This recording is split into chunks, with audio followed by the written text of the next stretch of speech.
Selanjutnya yaitu kita akan membahas latihan soal ekonomi dasar bab 10, yaitu pertumbuhan ekonomi. Nah, kira-kira gimana sih soal-soal dari pertumbuhan ekonomi ini? Tanpa berlama-lama lagi, mari kita lanjut ke sesi berikutnya.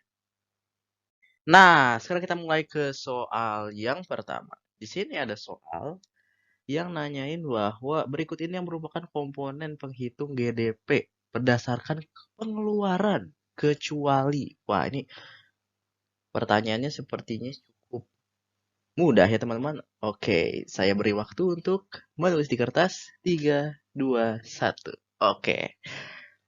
Jadi jawabannya adalah, nah kita lihat dulu di sini ya. Yang pertama harus dilihat adalah tulisan kecualinya.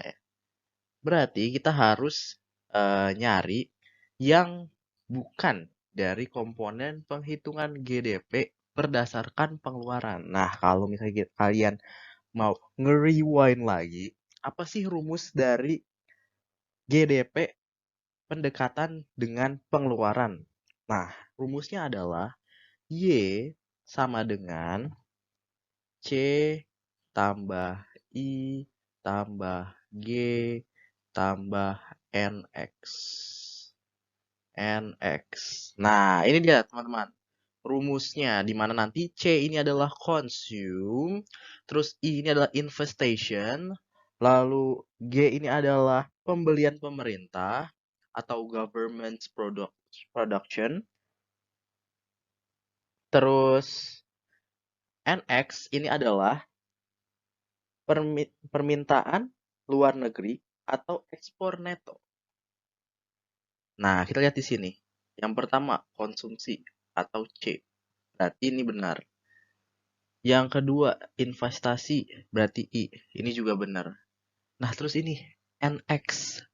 Berarti dia masuknya ke impor.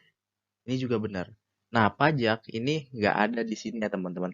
Nanti tuh pajak itu bakal dibahas di aspek lain. Tapi untuk GDP pengeluaran, kita tidak akan membahas pajak. Jadi jawabannya adalah yang D. Nah, soal selanjutnya. Kita lihat di sini yang merupakan komponen GDP berdasarkan pendekatan penerimaan. Nah, ini nggak ada kecuali-kecualinya lagi ya.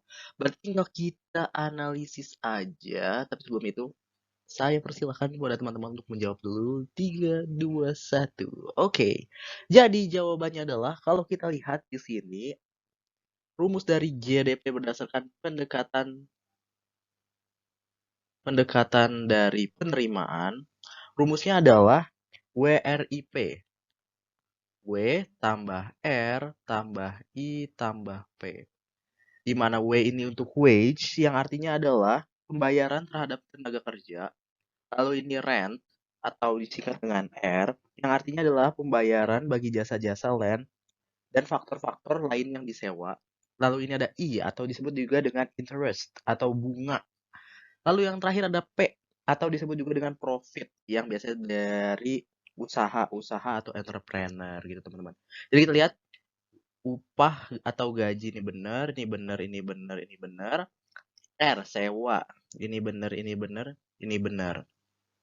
Ini bunga juga masih benar. Keuntungan. Nah, keuntungan ini masuknya ke profit ya teman-teman. Jadi masih benar. Bunga ini benar. Bunga ini benar. Nah, nilai sisa ini salah, berarti yang D ini salah.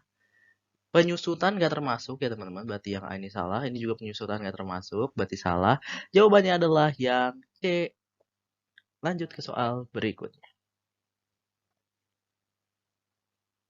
Oke, lanjut ke soal nomor 3. Kita lihat di sini perhitungan nilai output barang dan jasa yang dihasilkan suatu negara berdasarkan harga yang berlaku. Nah, ini di mana nih teman-teman kira-kira jawabannya?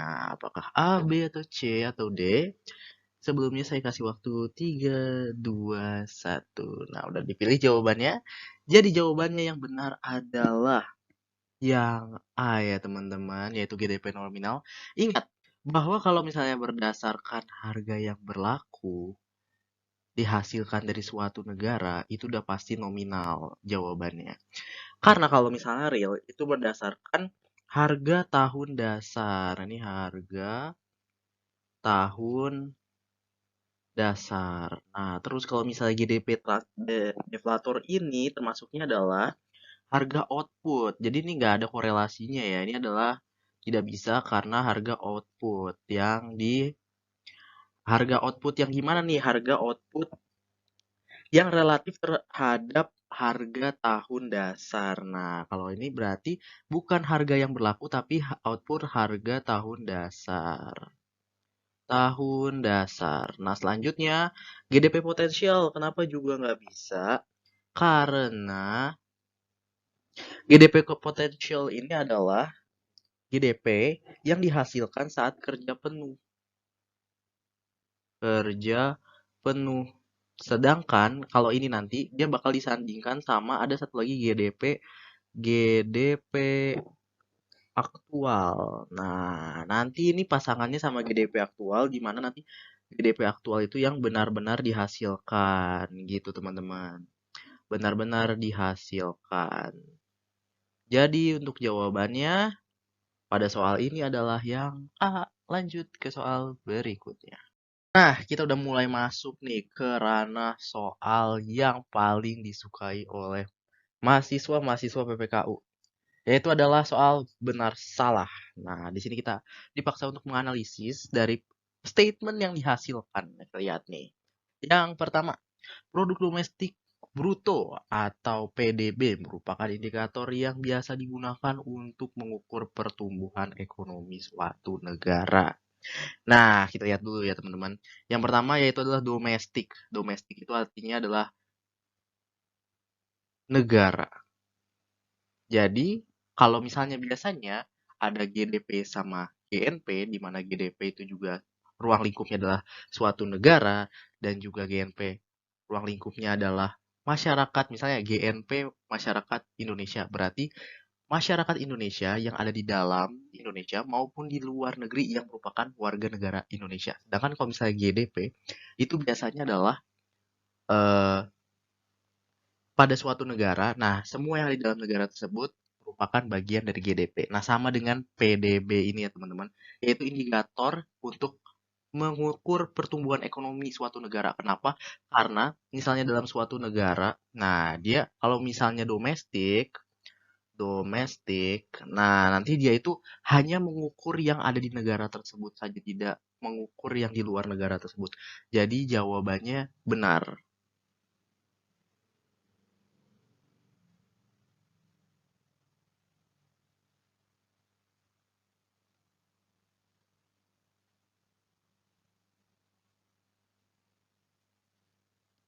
Oke, soal berikutnya.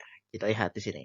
Berdasarkan teori pengukuran pendapatan nasional, dari sisi pengeluaran, menunjukkan bahwa semakin tinggi tingkat pajak, maka menyebabkan konsumsi akan turun sehingga pendapatan nasional akan meningkat.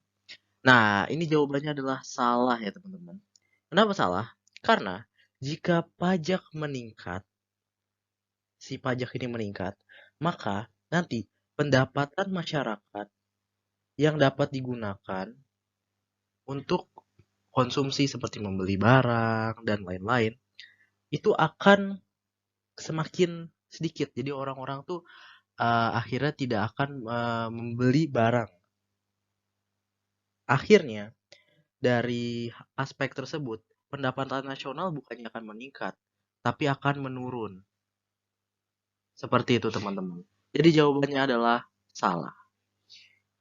Nah, itu tadi adalah beberapa pembahasan dari soal ekonomi dasar bab 10. Gimana? Seru-seru banget dan gampang-gampang banget ya kan, teman-teman?